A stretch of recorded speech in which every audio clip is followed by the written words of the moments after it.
परमेश्वर के वचन को बारीकी से सीखना बहुत ज़रूरी है। इन दिनों मैं नबूवत की सेवकाई के ऊपर मैं बातचीत कर रहा हूँ और मैं विश्वास करता हूँ कि आप लोग कुछ बातों को सीख रहे हैं।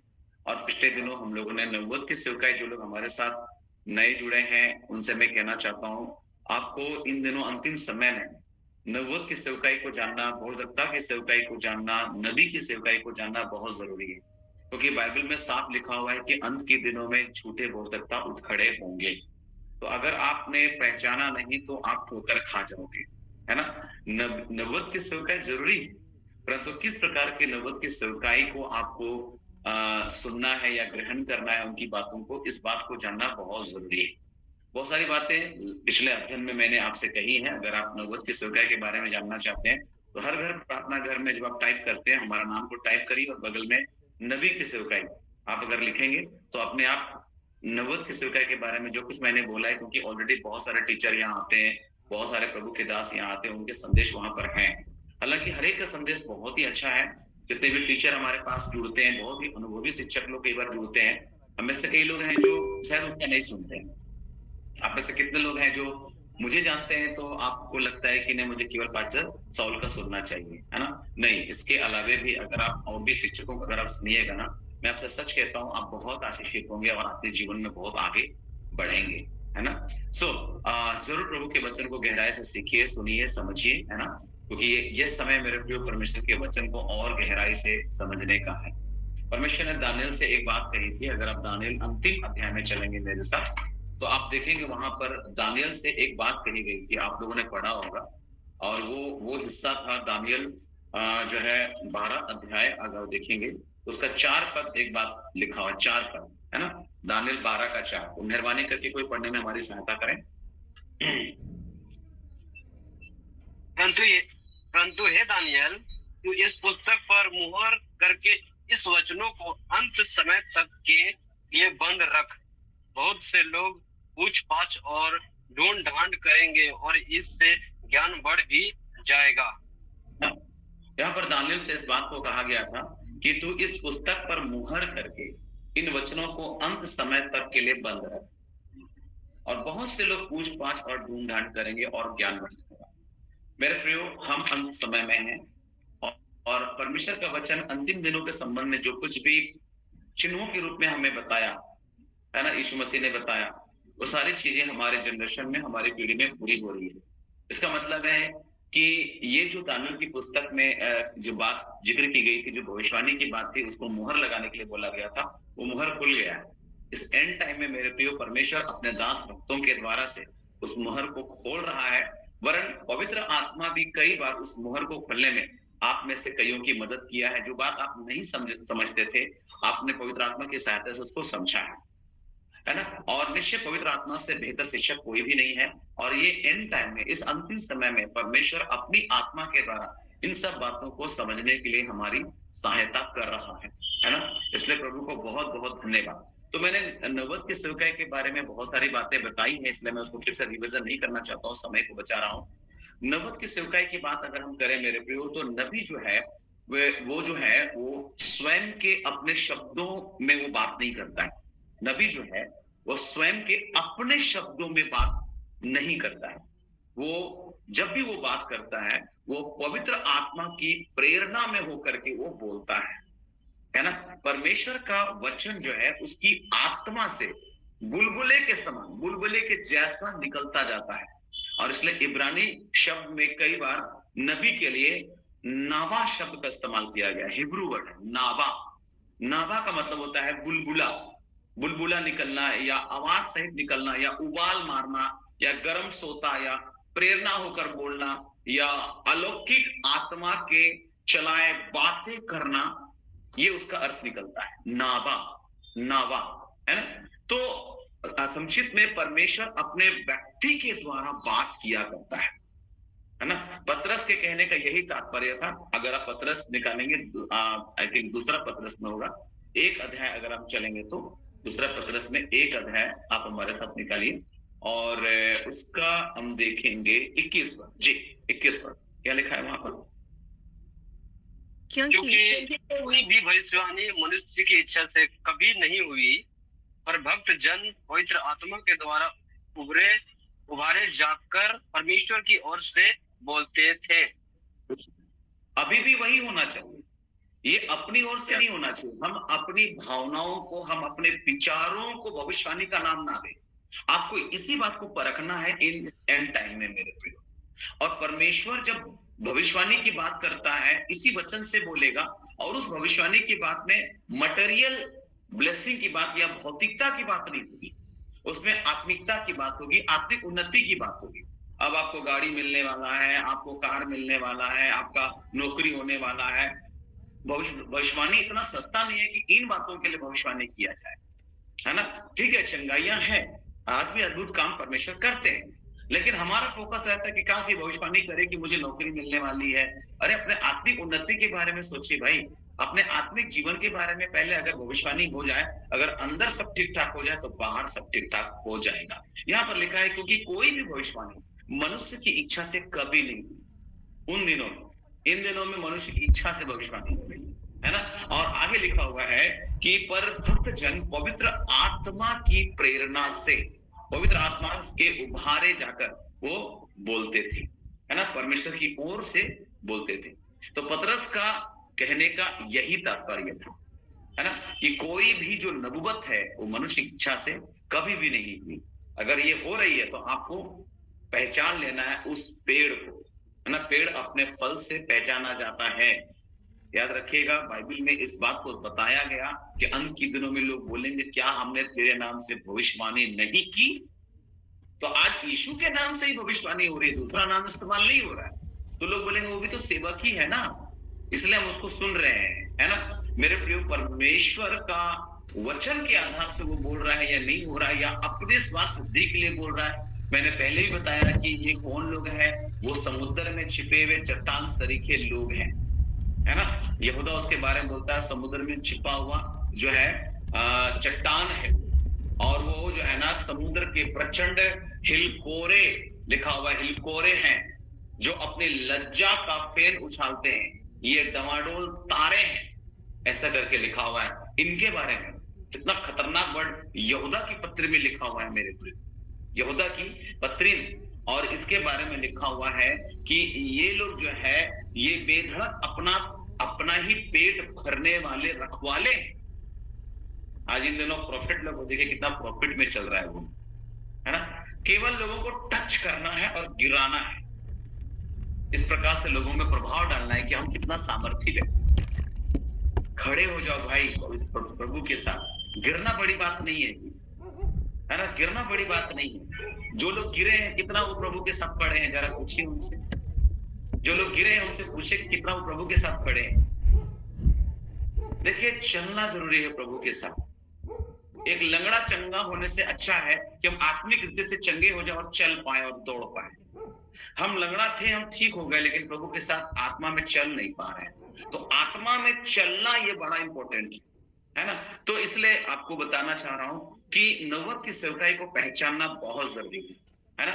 तो नबूवत के वचन और नबूवत के संदेश, है ना, अनेक दिनों के बारीकी से किए गए अध्ययन का परिणाम नहीं होता है। ये या नबी को पहले से जो है ना प्रेरणादायक संदेश मिल जाते हैं, समझ रहे बात को। ऐसा नहीं है कि नबूवत की सेवकाई बहुत अध्ययन से आता है, ये तो प्रेरणा है, ये तो प्रेरणा है। और वो प्रेरणा से वो बोलने लगता है। एकाएक पवित्र आत्मा उसके सामान्य विचार करने के तरीके को रोक देता है और तत्काल संदेशों के साथ बोलना उसके द्वारा वो आरंभ कर देता है ना। मैं आपको बताना चाहता हूं कि उसका अर्थ है परमेश्वर से सीधे मनुष्य को संदेश प्राप्त होता है। और इसलिए एक नबी को जो है ना परमेश्वर का मुंह कहा जाता है, एक नबी को परमेश्वर का मुंह कहा है ना। और जो है ये जो वर्ड है नाबा, बाइबल में बहुत बार इस्तेमाल किया गया है। ये जो नबी शब्द 300 से भी अधिक बार नए नियम में प्रयोग किया गया है। और नाबा का स्त्रीलिंग जो है नबिया होता है। और कितना बार आप मरियम के बारे में, दबोरा के बारे में, हालदा के बारे में, यशाया की पत्नी के बारे में अगर आप देखेंगे, उनको नबिया करके संबोधित किया गया। अलग अलग पुस्तक आपने पढ़ा होगा मरियम के बारे में कि उसकी पुस्तक 20 का 1 में उसको नबिया बोला गया, ठीक है। दबोरा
एक शिक्षक जो होता है वो परमेश्वर के वचनों को अध्ययन करता है, तैयारी करता है और फिर उसको वक्तव्य करता है, बोलता है ना। परंतु एक नबी जो है वो अपनी आत्मा में भली भांति उसको एक्सपीरियंस करता है, निपुण होकर के वो परमेश्वर की आवाज बन करके बोलता है।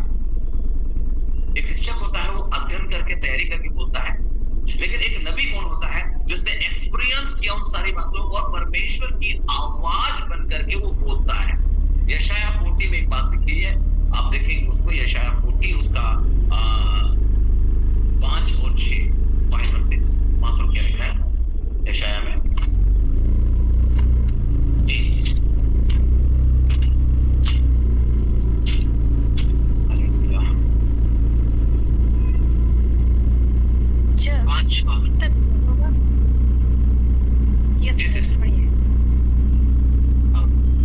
तब यहोवा का तेज प्रकट होगा और सब प्राणी उसको एक संग देखेंगे, क्योंकि यहोवा ने आगे ऐसा कहा है। बोलने वालों का वचन सुनाई दिया, प्रचार कर। मैंने कहा मैं क्या प्रचार करूं? सब प्राणी घास है, इनकी शोभा मैदान के फूल के समान है। देखिए यहाँ पर बोलने वाले का वचन सुनाई दिया, प्रचार कर। यशाया को ये बात बताया जा रहा है, प्रचार कर, बोल। यानी कि ये जो नबी होता है ना वो परमेश्वर का मुंह है मेरे प्रियो, और वो अध्ययन के साथ नहीं आता है, वो परमेश्वर की आत्मा की आवाज के साथ आता है। उसको एक्सपीरियंस किया, उसको सुना अपने में और तब वो बोल रहा है। उसने भली भांति स्पष्टता से समझ लिया कि प्रभु की आवाज है और उसने मुझे बोलने के लिए प्रेरित किया है ना। इसका मतलब ये नहीं हुआ कि नबी को तैयारी नहीं करना चाहिए, वचन अध्ययन नहीं करना चाहिए, ऐसी बात नहीं है। उसे तो परमेश्वर के वचनों से भरा हुआ व्यक्ति होना चाहिए एक नबी। आज कई भविष्यवक्ताओं को मैं सुनता हूं, उसके पास वचन ही नहीं है, वो केवल चंगाई की बात कर रहे हैं, केवल जो है ना इधर की बात कर रहे हैं, केवल अपनी कहानी बता रहे हैं, हम वहां गए थे ऐसे हो गया, वहां गए थे ऐसे हो गया। वो लोगों की भावनाओं के साथ खेल रहे हैं, लोगों के इमोशंस के साथ खेल रहे हैं, है ना। इसीलिए बाइबल लिखा है हर एक आत्मा की प्रगति मत करो। देखिए अगर आप नए में जाएंगे हर पुस्तक में झूठे भविष्यवक्ताओं के बारे में जिक्र, हर पुस्तक। कभी कभी लोग बोलते हैं कि हमें उतना ज्यादा सेवकों के बारे में बात नहीं करना चाहिए, लेकिन बाइबल में ही बात किया गया है। बाइबल में बारंबार पौलुस भी कितनी बार कितने जगह में लोगों को सतर्क कर रहा है मेरे प्रियो। पतरस सतर्क कर रहा है, यूहन्ना सतर्क कर रहा है, यहूदा सतर्क कर रहा है, नए नियम को लिखने वाला मत्ती भी सतर्क कर रहा है लोगों को, मरकुस सतर्क कर रहा है लोगों को, लूका सतर्क कर रहा है लोगों को, यूहन्ना भी सतर्क कर रहा है ना। प्रेरितों के काम में भी बताया गया कि कैसे जो है भाभी कहने वाली आत्माएं लोगों के द्वारा काम करती है, कैसे वो काम करती है ना, वो सारी चीजें। उसके बाद हम जब रोमियो में जा रहे हैं, कुरिन्थ की पत्री में जा रहे हैं, और ऐसे करते करते अलग जगह में जब भी आप पढ़ोगे, उसके पतरस की पत्रियों में आइए, यूहन्ना की पत्रियों में आइए, यहूदा की पत्रियों में आइए, हर जगह लोगों को सतर्क किया गया है कि ऐसे लोग होंगे जिनको संसार प्रिय है, जो उनको अपना पेट का चिंता है और पेट के लिए इस प्रकार करेंगे और लोगों को प्रभाव में लाएंगे और लोगों को अपना फॉलोअर बनाएंगे, ना कि यीशु मसीह का।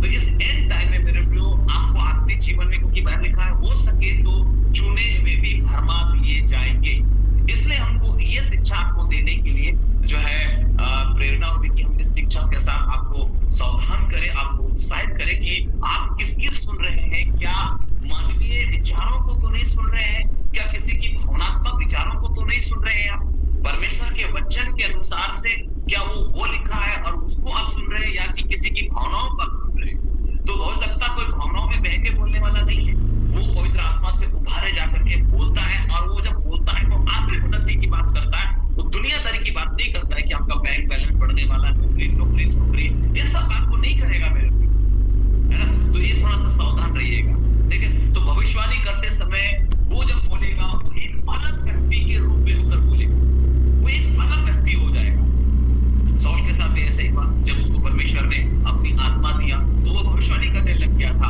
आपको पता होगा जब वो राजा का अभिषेक किया जा रहा था तो एक अलग ही प्रकार का मनुष्य बन, एक अलग ही प्रकार, एक परिवर्तित व्यक्ति हो करके वो भविष्यवाणी करने लग गया। ऐसा लिखा है पहला सामुएल में 10 अध्याय, जब आप जाएंगे 5 और 6 को जब आप पढ़ेंगे तो आपने पढ़ा होगा कि कैसे साउल जो पहला राजा हुआ वो भविष्यवाणी करने लगा एक परिवर्तित व्यक्ति बन करके।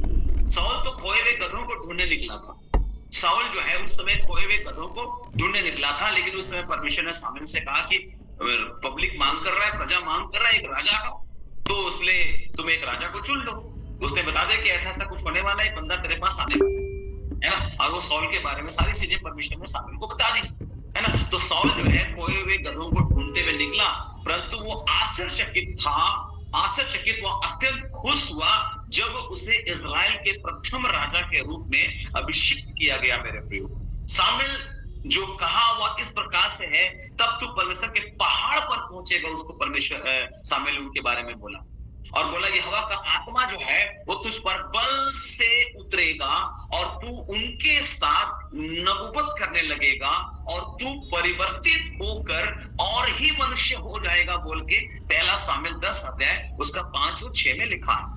और शामिल ने जैसा जैसा कहा था, परमेश्वर का आत्मा शाऊल पर बल से उतरा और उसे परिवर्तित हृदय मिला और वो नबूवत करने लगा, भविष्यवाणी करने लगा। जब नबूवत का अभिषेक किसी व्यक्ति पर उतरता है, वह ऐसा परिवर्तित हो जाता है मानो परमेश्वर जैसा उसे परिवर्तित हृदय जो है मिल गया। परमेश्वर से उसको एक परिवर्तित हृदय मिल गया, एक बदला हुआ इंसान, बिल्कुल डिफरेंट होगा वो मेरे प्रिय। उसकी बातें, उसका खड़ा होना, उसका प्रेजेंस एकदम निराला होगा, है ना। वह परमेश्वर का मुख बन जाता है। ऐसे जन को नबी या भविष्यवक्ता कहते हैं। परमेश्वर का मुंह, वो परमेश्वर का मुंह है मेरे प्रियो, है ना। ये शब्द नबी जो है आपको पता होना चाहिए। सबसे पहले जानते हैं ये नबी शब्द कहां इस्तेमाल किया गया बाइबल में? सबसे पहले, है ना। अगर आप बाइबल का जीके को भी थोड़ा जानना चाहते हैं तो सबसे पहले उत्पत्ति 20 उसका 7 पद में इस्तेमाल किया गया है। और ये किसके लिए इस्तेमाल किया गया? सबसे पहले नबी वर्ड आप देखिएगा बाइबल में, उत्पत्ति 20 उसका 7 देखेंगे सबसे पहले पूरी बाइबल में सबसे पहले। जी,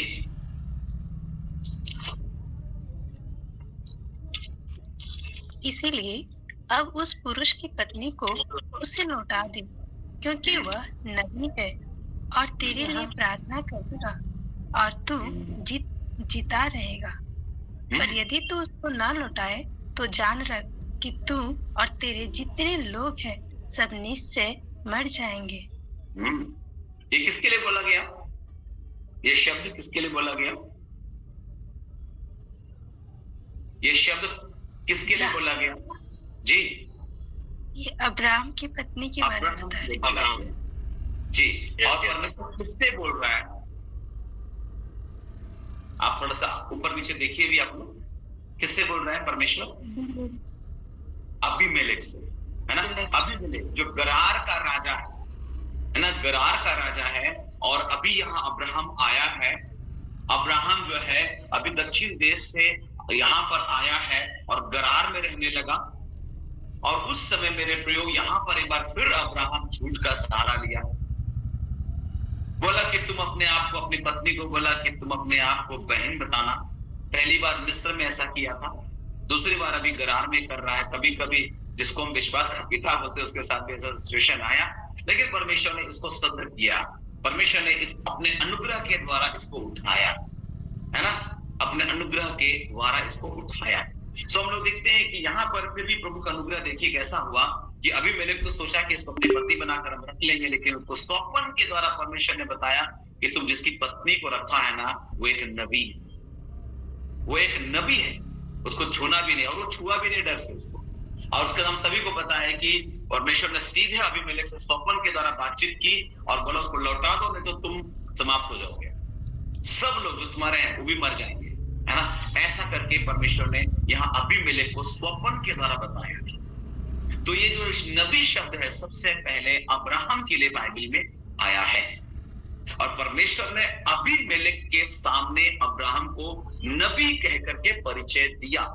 हालांकि कई लोग अब्राहम को नबी बोल करके नहीं बोलते हैं, लेकिन परमेश्वर ने अब्राहम के बारे में भी बोला, क्योंकि अब्राहम भी परमेश्वर का मुंह बना। मेरे प्रिय, इसलिए केवल भविष्यवाणी करने वाला नबी नहीं होता है, लेकिन कई बार आप भी नबूवत कर बैठते हैं, आपको पता भी नहीं होता है। जब आप परमेश्वर का मुंह बन करके बोल रहे होते हैं उसका वचन को, तो आप नबूवत कर रहे हैं। देखिए, भविष्यवक्ता के सेवकाई, एक भविष्यवक्ता होना एक बुलाहट जरूर है, लेकिन कई बार हम सबके जीवन से नबूवत होती है जब हम परमेश्वर के वचन को बोल रहे होते हैं। अब्राहम को नबी नहीं बोलता कोई, भविष्यवक्ता अब्राहम बोल के कोई नहीं बोलता है, लेकिन यहाँ परमेश्वर ने अबीमेलेक के सामने उसका परिचय दिया कि वो एक नबी है, क्योंकि वो मेरी बात बोलता है, वो मेरा मुंह है, वो है ना। तो सबसे पहले परमेश्वर ने अब्राहम के लिए ये बात कही थी अबीमेलेक के सामने, और दूसरी बार परमेश्वर ने मूसा के बारे में बातचीत की। मूसा, परमेश्वर ने मूसा से बात करते करते इसका प्रयोग किया, और उसको क्या बोला? निर्गमन 4:12 में देखिएगा, निर्गमन 4:12, निर्गमन 4:12।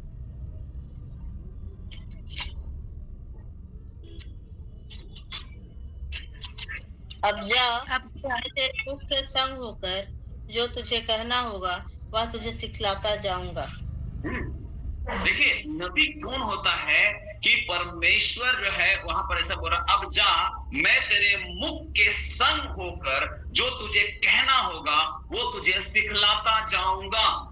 एक नबी परमेश्वर से सुनता है और मुंह से लोगों के सामने बात को रखता है।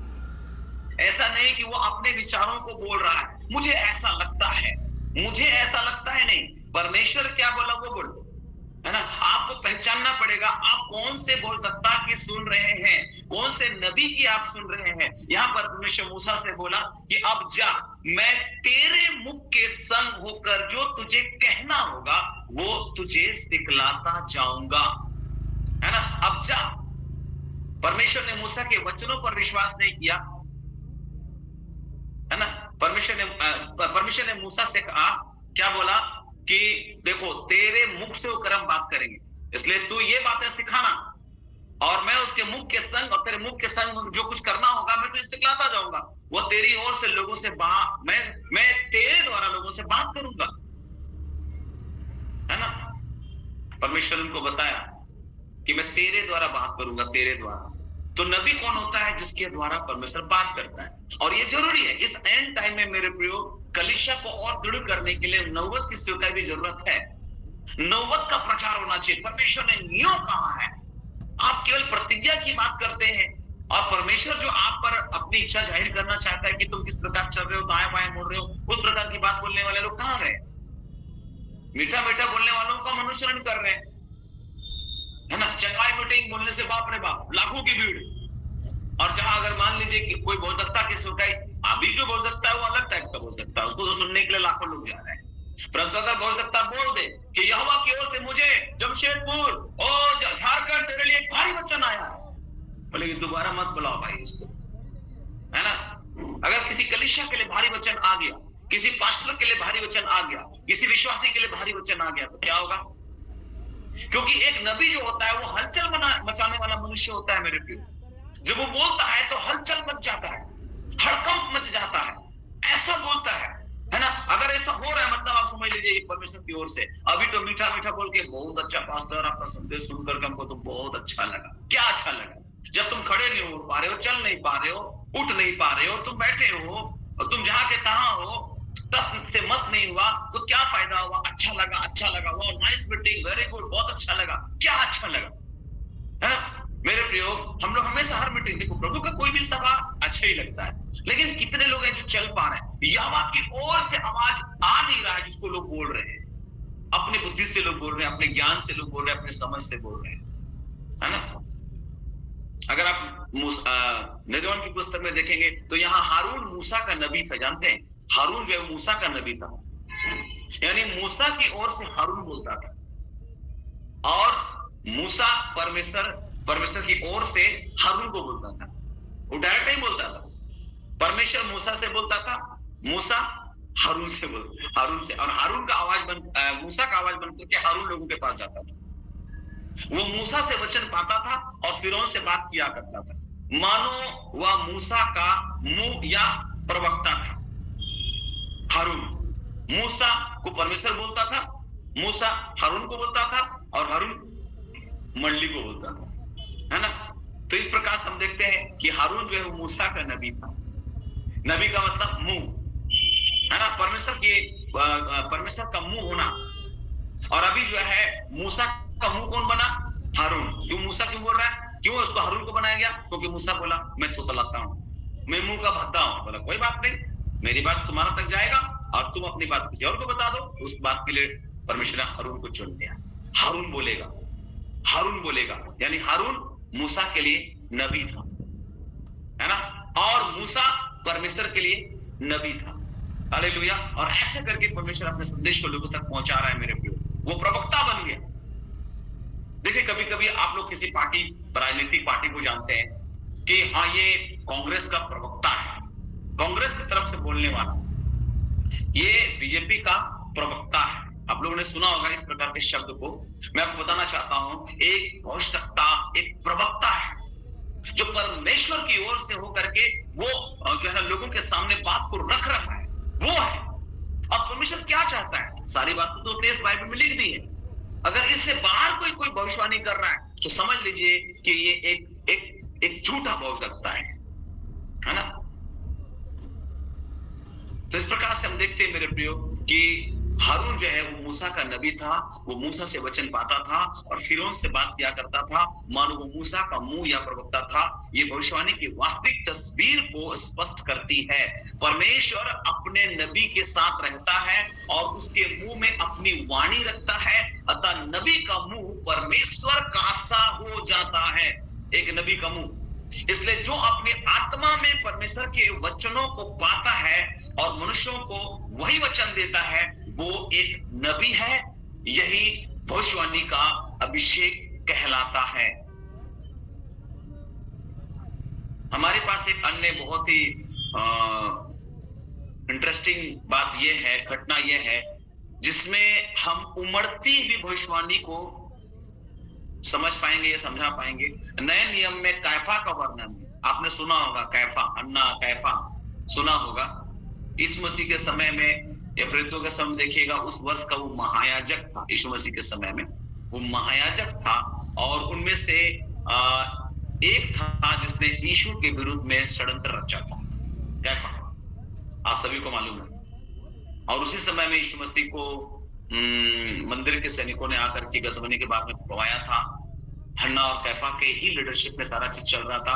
पिलातुस के सामने उसको सौंपा गया, ठीक है। तो ये कैफा जानते हैं एक दिन क्या किया, एक दिन भविष्यवाणी करने लग गया और वो गलत बात नहीं बोला था। उसने क्या बोला था, यूहन्ना 11, आप देखिए भविष्यवाणी किया उस वर्ष, यूहन्ना 11 और उसका 49 से 52, आप देखिएगा वहां पर कैसे परमेश्वर लोगों से बात करता है।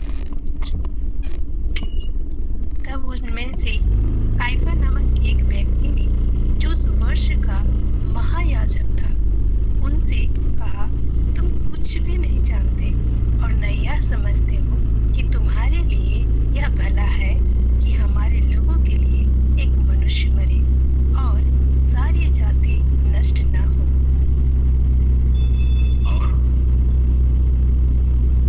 और यह बात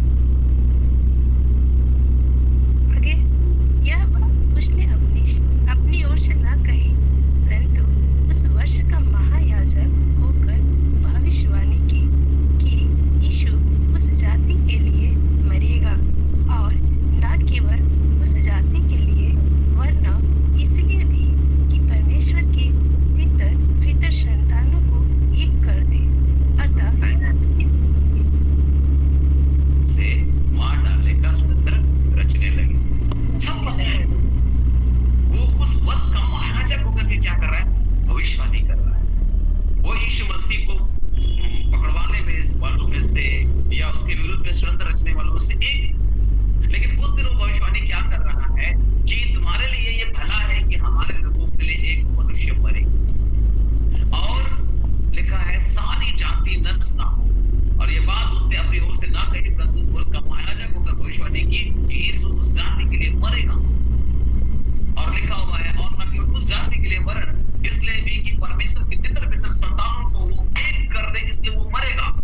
यीशु मसीह किसलिए मरा मेरे प्रियो, तितर हो गए, उनको एक कर दे, संसार में खो गए हैं उनको एक कर दे, परमेश्वर के साथ एक कर दे। एक बार फिर अलग अलग जगह में तो बहुत सारी चीजें, रांची के अंदर, झारखंड के अंदर एक सुखगाहट आ गई है मेरे प्रियो, जहां पर मसीहियों को षड्यंत्रकारी बताया जा रहा है, जहां पर हमें देश को बांटने या खंड खंड करने की हमारे ऊपर आरोप लगाए जा रहे हैं। आप सभी को पता होगा कि पिछले 23 तारीख को मीटिंग हुई, अभी 12 तारीख को मुंडन दिवस रखा गया है और उसमें एक जो है एक महिला नेत्री वो मुंडन करने वाली और अपना बाल जो है वो जो है ना प्राइम मिनिस्टर को और जो है प्रेसिडेंट को वो देने जा रही है। और वो इस कानून को झारखंड में लाने के लिए जितने भी धर्मांतरित आदिवासी है उनको वापस आना है, उनके विरुद्ध में सख्त कानून बनाया जाए, क्योंकि ये लोग देश को बांट रहे हैं। बहुत प्रयत्न करने की जरूरत है मेरे प्रियो। हम लोग अभी तक सुन रहे थे छत्तीसगढ़ में ऐसा हो रहा है, एमपी में ऐसा हो रहा है, राजस्थान में ऐसा हो रहा है, लेकिन अब झारखंड में जो लोग झारखंड के लोग हैं, अगर आप प्रेयरफुली नहीं रहे मेरे प्रियो, तो बहुत बड़ा साजिश चल रहा है और बहुत प्रार्थना की जरूरत है। इस समय कौन कितना पानी में वो पता चलेगा। आप कितना सीख रहे हैं, कितना समझ रहे हैं कि वो चंगाई के पीछे भाग रहे हैं, ब्लेसिंग के पीछे भाग रहे हैं। प्रभु से बोलिए कि प्रभु मुझे ऐसे बुद्धि का वचन, ऐसा ज्ञान का वचन, ऐसे वचन दीजिए कि मैं मसीह में जड़ पकड़कर स्थिर रह सकूं। मुझे स्थिरता की आशीष दीजिए प्रभु। दुनिया की चीजें मुझे मिले ना मिले, मटेरियल ब्लेसिंग मिले ना मिले, घर दरवाजा, बैंक बैलेंस, नौकरी चाकरी ये मिले ना मिले, प्रभु मैं आपके साथ गहराई के साथ बना रहा हूँ, दृढ़ता के साथ बना रहा हूँ प्रभु। ये हमको दुआ करने की जरूरत है मेरे प्रिय। ये सारी चीजें काम नहीं आएगी। ये जो चीजें है मेरे प्रिय, मैं बताना चाहता हूँ, कई बार आपके लिए जो संसाधन है, आपके पास जो बल है, ताकत है, परिवार का सपोर्ट, ये सब कुछ भी चला जाएगा। लेकिन मैं बताना चाहता हूँ, यीशु मसीह ने एक बात कहा है, मैं ना तुझे कभी छोड़ूंगा ना कभी तुझे त्यागूंगा। कहीं ना कहीं हम अनाथ छोड़े जाएंगे, कहीं ना कहीं हम छोड़ दिए जाएंगे, अपनों का साथ नहीं मिलेगा आपको कई बार। लेकिन मैं आपको बताना चाहता हूँ कि ये समय है यीशु मसीह के साथ जुड़े रहने का, बने रहने का, चलने का, खड़े होने का। बहुत गंभीर समय में हम लोग आ गए हैं, ठीक है। तो मैं आपको बताना चाहता हूँ, उन दिनों में महायाजक जो है, कैफा महायाजक भविष्यवाणी किया कि तुम्हारे लिए भला है कि हमारे लोगों के लिए मनुष्य मरे और सारी जाति नष्ट ना हो। हाँ, पवित्र आत्मा की प्रेरणा से हम में से होकर वचनों का उमड़ना ही भविष्यवाणी है। ये स्वयं अपने अधिकार से बोलना नहीं है। भविष्यवाणी अपने अधिकार से बोलना नहीं है कि मुझे ऐसा लग रहा है और मैं ऐसा बोल दिया। नहीं, मुझे ऐसा लग रहा है, पवित्र आत्मा ने बोला कि नहीं बोला, वो है ना। हम अपनी भावनाओं में होकर ये मुझे ऐसा लगता है, मुझे ऐसा नहीं, परमेश्वर ने आपसे बोला कि नहीं। क्या आप इस बात के लिए कंफर्म है? क्या इस बात के लिए आप बिल्कुल निश्चयता है आपके अंदर कि ये परमेश्वर की आवाज है? हम अपनी आवाज को परमेश्वर की आवाज बोल करके बोल दे रहे हैं। समस्त बाइबल के नबी जब अभिषेक से भरे हुए होते हैं, वे बोलते, लिखते, गाते और अपने संदेशों को नबूवत के रूप में प्रकट भी करते हैं। मेरे प्रियो, कई बार खुद भी एक्सपीरियंस किया हूं। मैं जब प्रचार करता हूं, मैं ध्यान दे पाता हूं कि उस पर तो अभिषेक सर्जरी का काम करता है कि परमेश्वर के वचन उद्धार मेरे अंदर से ऐसे बहाव के रूप में बहने लगते हैं, मानो बांध को मेरे अंदर से खोल दिया गया है। आप में से भी कितने पास्टर लोगों को ऐसा लगता है कि मैंने जितना अध्ययन किया था उससे कहीं अधिक आज कुछ हो गया है ना। तो परमेश्वर ऐसा लगता है कि एक डैम था और वहां से पानी का धारा को निकाल दिया, है ना। आप में से कई लोगों ने ऐसा अनुभव किया होगा। मैं ऐसा अनुभव करता हूँ कि जैसे कोई मुझे तत्काल स्पष्ट बता रहा है और मैं सुनकर उसको दोहरा रहा हूँ। अनेक बार तो वचन जो मुझसे निकलते हैं वो मुझे ही चूर चूर कर देते हैं, है ना। कई बार ऐसे उसे उदाहरण निकल पड़ते हैं, कई बार ऐसे ऐसे शब्द निकल पड़ते हैं, कई बार ऐसे ऐसे रैमिंग वर्ड्स निकल पड़ते हैं, कई बार शायरी में निकल जाता है, कई बार कुछ हास्यास्पद बात में निकलता है, कुछ किस्से भी निकल जाते हैं, है ना।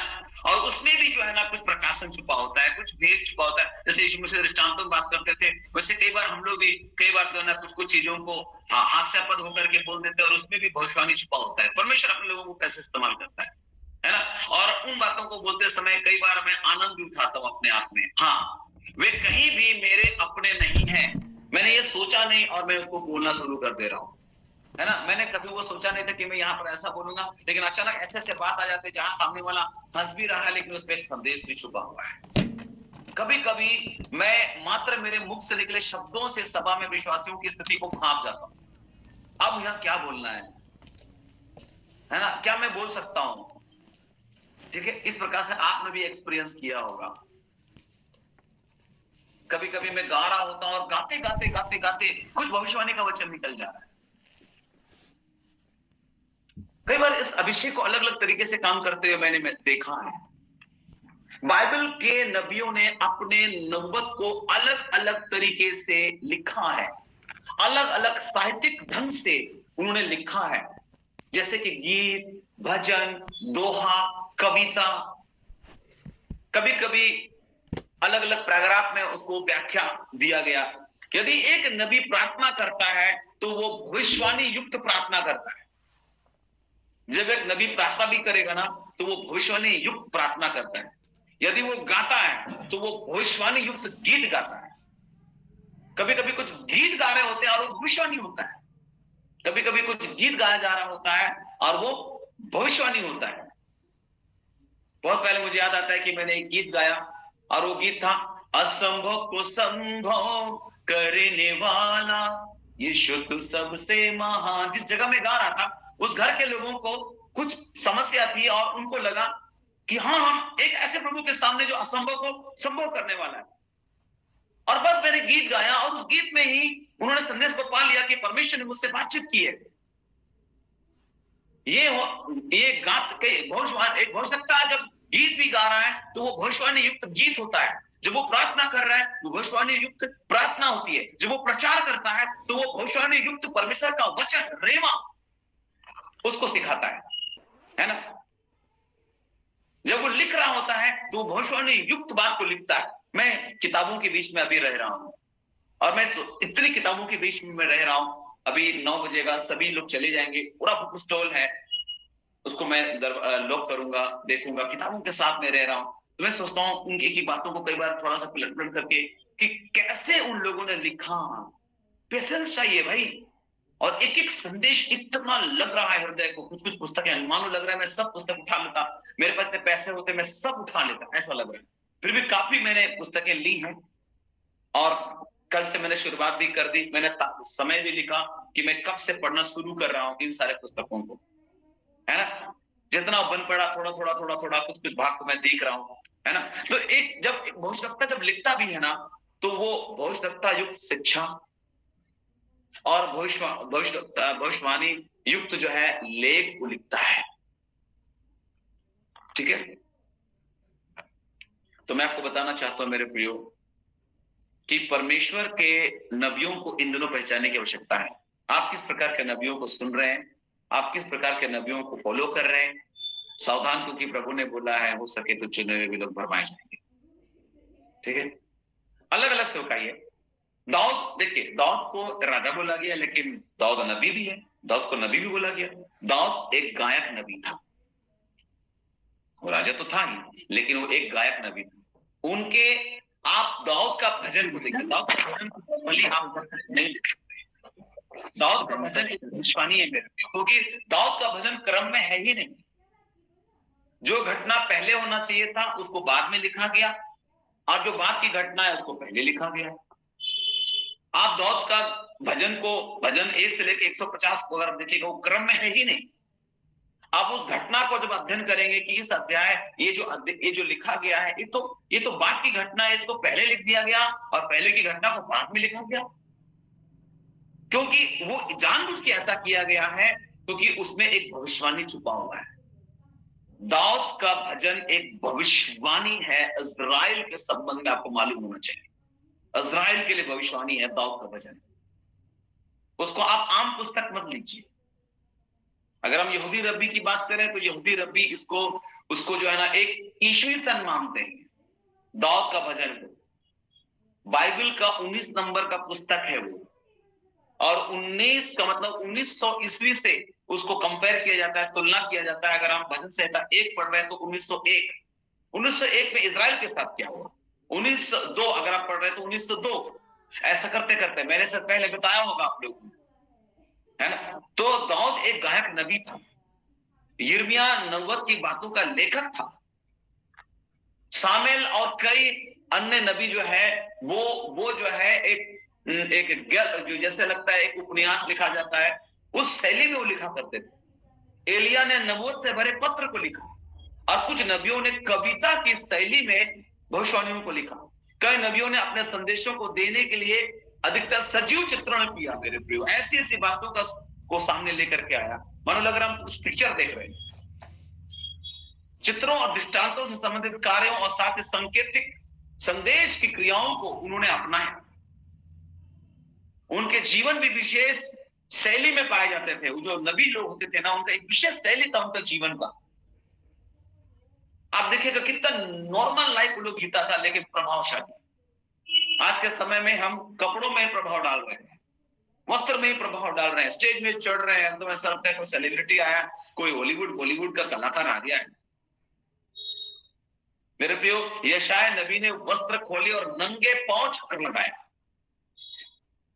होशे नबी ने व्यभिचारी स्त्री से विवाह यह दर्शाने के लिए किया कि इजरायली अविश्वास योग्य थे। सबके पीछे कुछ ना कुछ परमेश्वर ने एक बात को छुपा कर रखा हुआ। शीलोवासी अहिया नबी अपनी नई चादर को ओढ़े हुए था। वो इसलिए है ना ओढ़े हुए था और ये दर्शाने के लिए 12 टुकड़ों में उसको फाड़ा कि इजराइल देश 12 प्रांतों में विभाजित होने जा रहा है। पहला राजा 11 में लिखा उसके बारे में। तो जब भी कोई नबियों के द्वारा हो रहा है, उसमें परमेश्वर एक भविष्यवाणी को छुपाते रखा था और बताना चाह रहा था कि तुम क्या कर रहे हो। तो भी इससे भी अधिकतर रुचिकर बात यह है मेरे प्रियो कि कुछ मामलों में नबियों के नाम उनके संदेश चित्रित करते हैं। उदाहरण के तौर पर अगर हम होशे नाम लें, होशे का अर्थ आपको पता है? होशे का अर्थ क्या है? होशे का अर्थ होता है उद्धार। होशे नबी, होशे का अर्थ होता है उद्धार। कुछ लोगों को बात बताओ, नाहुम का अर्थ होता है चैन। नाहुम, हम लोग नाहुम पढ़ते नहीं, होशे तक तो ठीक है, नाहुम कौन पढ़ता है भाई? नाहुम को उतना हम लोग नहीं जानते हैं। नाहुम का अर्थ होता है चैन। सपनिया का अर्थ होता है परमेश्वर छिपा कर रखता है, परमेश्वर छिपा कर रखता है। जकरिया का अर्थ होता है परमेश्वर याद करता है, परमेश्वर याद करता है। मेरे प्रियो, संक्षिप्त में चाहे एक नबी बोले, रोए, हंसे, लिखे, कुछ भी करे, वो पवित्र आत्मा की अगुवाई में पाया जाता है। इससे संबंधित कुछ नबूवत की बातें ही हैं।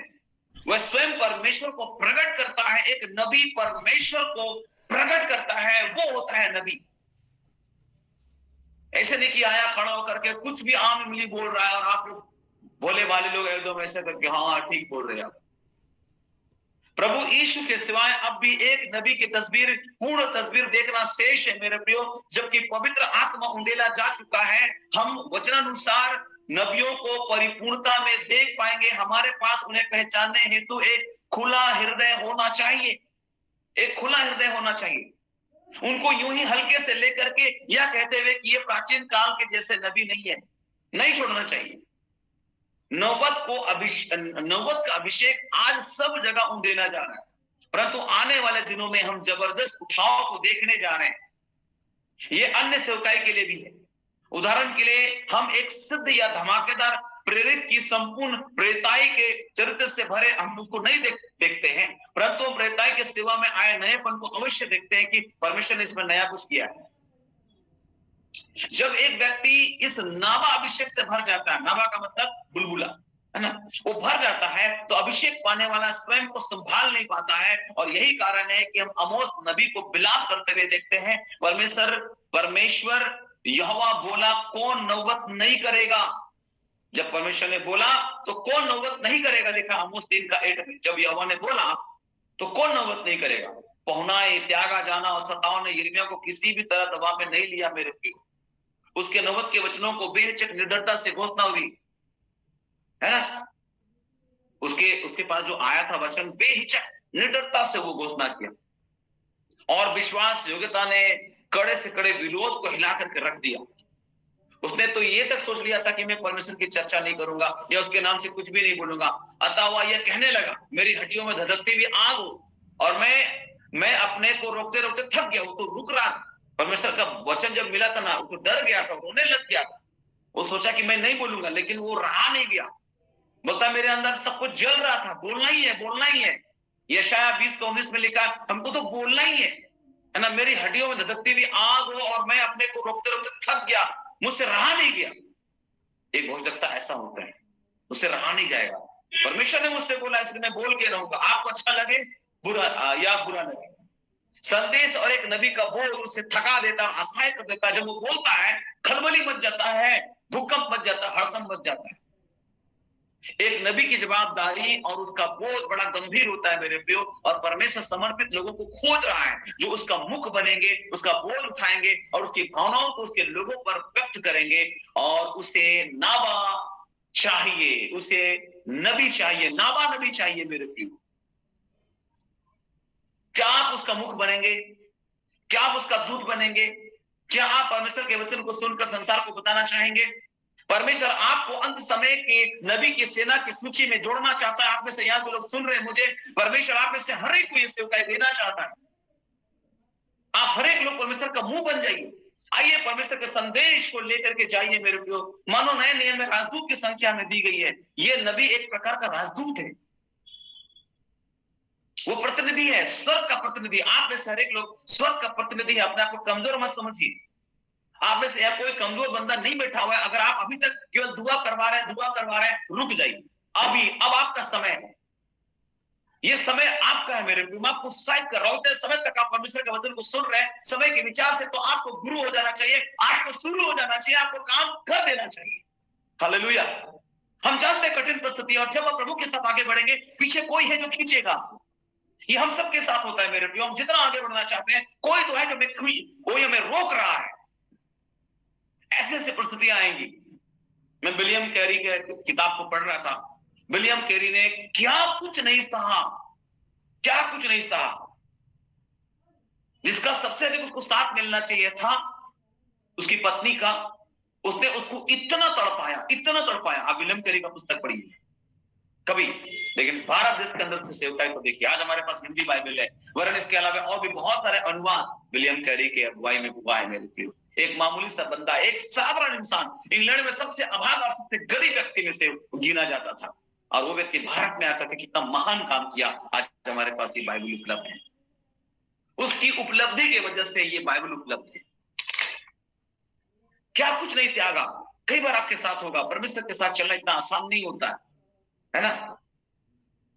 मैं आपको बताना चाहता हूं, नौबत करने के लिए केवल नौबत की बुलाहट काफी नहीं होती। नौबत करने के लिए नौबत की केवल बुलाहट काफी नहीं होती है।